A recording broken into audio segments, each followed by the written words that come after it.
Okay, so that gives you one idea using this shape here over your G chord. And obviously you saw that we could move that to match the chords as they move through the progression. All three of the chords are major chords, and they have the major third in that we're using in this lick too. Right, that's great information here. Let's give you another idea moving up the fretboard. All right, so now we're going to be working at the 8th fret, and I'm referencing the 8th fret because here's my G at the 8th fret. Let's look at the chord shape that I'm deriving my ideas from. And it's a D shape here, and there's your D, and then if you move that, that becomes E, F, G. All right, so there's my G chord. Now what I'm going to do is I'm going to show you a great lick that's derived from the G major scale. Let me just play that scale through for you too, all right? And it's here. You either know this or it may be familiar to you, but I want to show you this.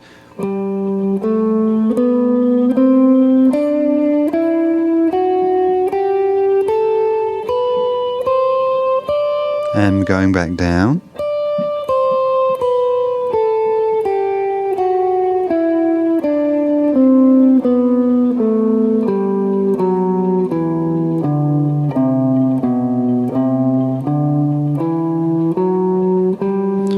There's my G root lower than my reference note that I showed you here. Some of you guys, I know a lot of guys have learnt modal shapes and patterns, and a lot of you guys probably refer to that shape as a Phrygian shape. It's not really the correct way of terminology with it. It's a G major scale. But anyway, we won't get into that, but you may reference that shape in that manner. If you do, that's what I'm talking about. Okay, so we're deriving the lick from that. Now let me show you the lick, and then I'll go through it with you so you understand where the notes are coming from and what I'm actually doing. And here's the lick.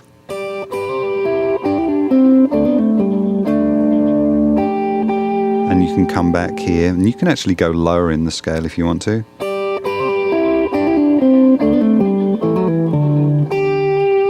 Okay, and then coming back to my G tone.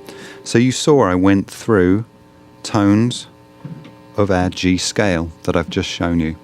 Okay, let's go through that scale really quickly, and then I'm going to show you the lick again. Here's the scale.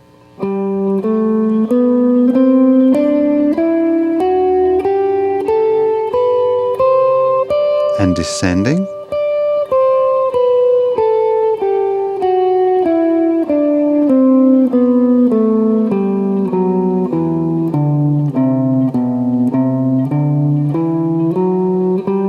My G, okay? Now the lick again, watch my fingers.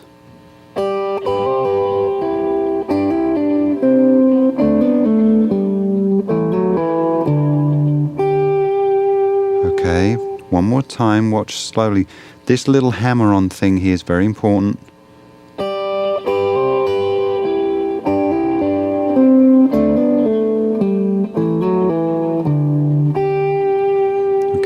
And you heard me play that lick in our opening example. I mixed up all of the double stops, and you heard that lick in there several times. That's going to work beautifully over our G chord. Obviously, we've shown you the tones of the G, and if you actually play inversions of a G, you can see them on the fretboard here. And some of you may know this arpeggio inversion shape. I'm just going to show you that. So you would have G, G with a B bass, G back with a G bass, and then G with a D bass. So you can almost look at it as being your arpeggio too for that chord. Okay. Anyway, all that to say, this is a great little move over this chord progression. And again, if we want to move this shape, how do we then reference the 4 chord? Well, let's do that with you. So remember, 8th fret, referencing G, is our root note in that shape. Now, C, if we want to play a C chord, we would move this shape to get all these licks up to the 13th fret. So your C note is here, here's your C chord, and here's your lick.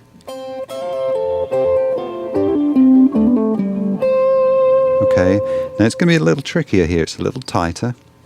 And when we do the D chord, You guys are probably shouting at me now, okay, move that chord to the 2nd fret or the 3rd fret. There's your D. All right. Same information, same shape.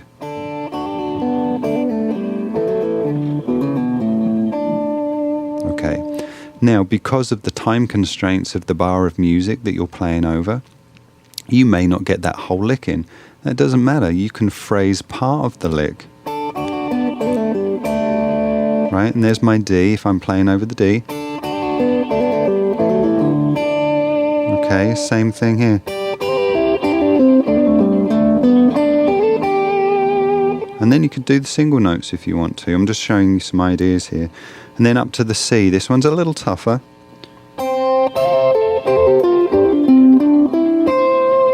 Okay, well, let's run the track. And we're going to try this and see if we can phrase some licks over that using this really cool lick. Here we go.